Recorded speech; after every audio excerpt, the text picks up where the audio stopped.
Hello everyone and welcome to first video. तो आज की इस वीडियो में हम लोग पढ़ने वाले हैं कि हमारा सोनेट क्या होता है और जो सोनेट है इसके कुछ टाइप्स कौन कौन से होते हैं इसके बारे में हम लोग पढ़ने वाले हैं। तो वीडियो को स्टार्ट करते हैं। और मैंने यहाँ पे एक नया मेथड ट्राई किया है जिसमें मैं आप लोगों को पहले एक्सप्लेन करूँगा और साथ ही साथ यहाँ पे लिखता भी जाऊँगा। सबसे पहले हमारा सोनेट क्या होता है, काफ़ी इंपॉर्टेंट क्वेश्चन है ये, एग्जामिनेशन में जनरली पूछा भी जाता है। तो ये जो सोनेट है ये एक तरह का एक पोअम होता है, लेकिन उससे पहले हम लोग जानते हैं कि ये जो सोनेट वर्ड होता है ये कहाँ से आया है। तो ये जो वर्ड है ये हमारा इटालियन वर्ड सोनेटो से लिया गया है।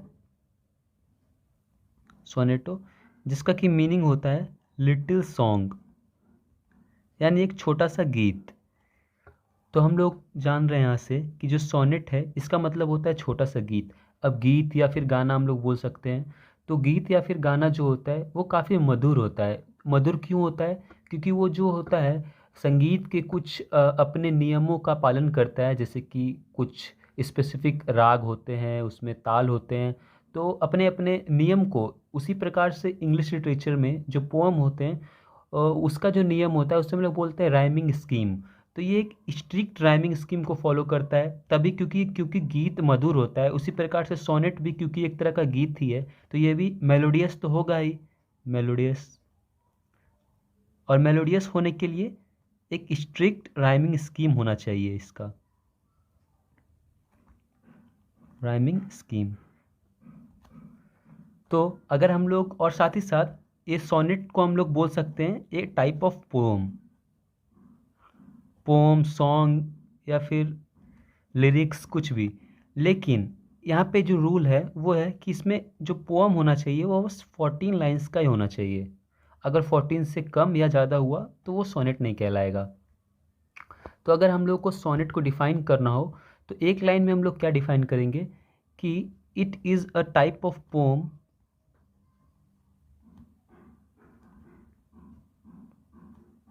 comprised of 14 lines, 14 lines that follow a specific rhyming scheme। ठीक है। अब हम लोग अगर बात करें कि इसके टाइप कौन कौन से होते हैं तो मेजर तो इसका जो टाइप है वो दो ही है। फर्स्ट है आपका इटालियन सोनेट और दूसरा जो है आपका वो है शेक्सपियरियन सोनेट।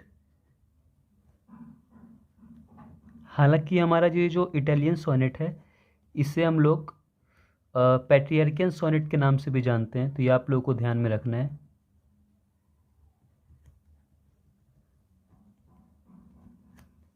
अब चाहे ये इटालियन सोनेट हो या फिर शेक्सपियरियन सोनेट हो, ये दोनों आपका 14 लाइन्स का होगा, क्योंकि no matter which type of sonnet it is it will follow the rule of 14 lines.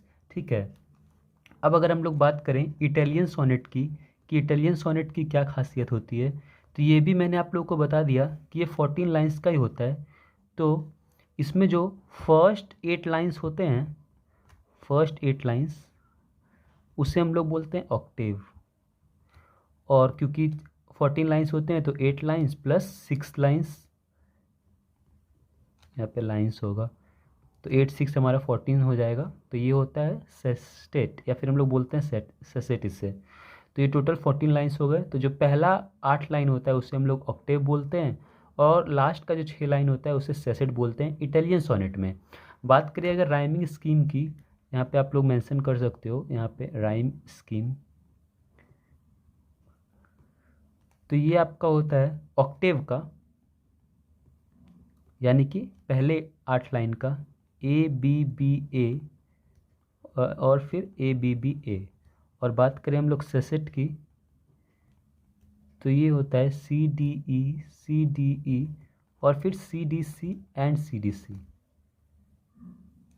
ये आपका राइम स्कीम हो गया इटालियन सोनेट का।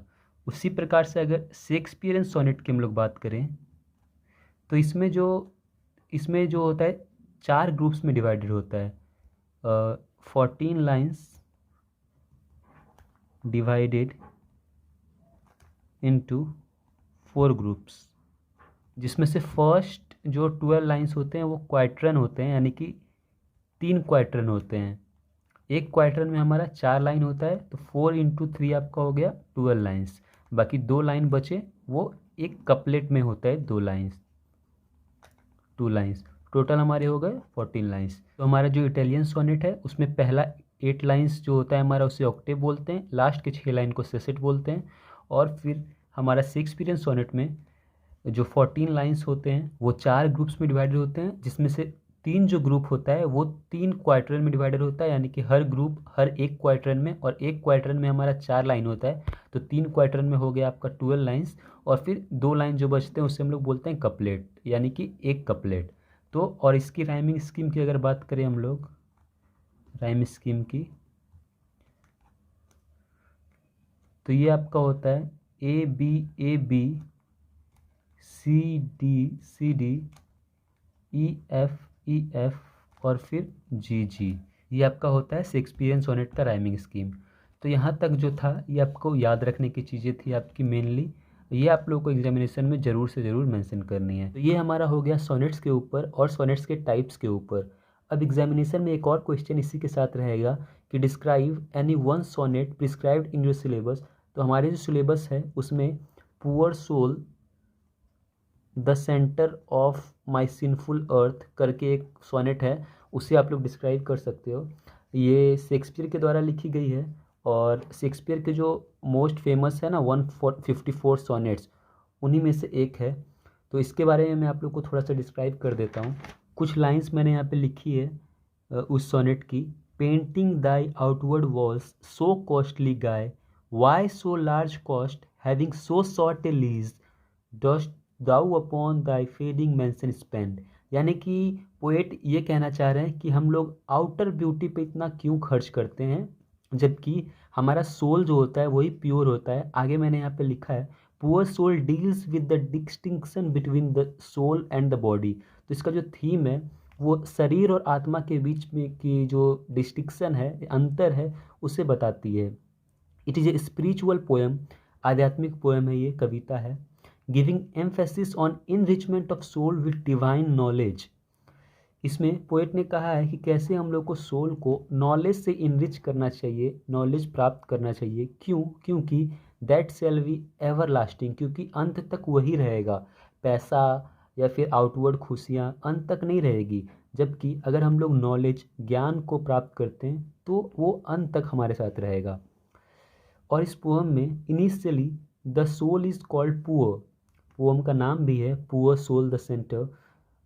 तो फिर उससे हम लोग को पता चलता है कि जो सोल है उसे पुअर कहने की कोशिश की है, लेकिन लास्ट में जब इसी सोल को हम लोग एनरिच कर देते हैं नॉलेज से, तो letter that is what becomes the most powerful and everlasting. तो अंत में यही सबसे ज़्यादा पावरफुल और एवरलास्टिंग, यानी कि हमेशा के लिए हो जाता है ये। तो ये था आपका पुअर सोल का एक छोटा सा डिस्क्रिप्शन, और साथ ही साथ मैंने आप लोगों को सोनेट्स और इसके टाइप्स को भी एक्सप्लेन किया है।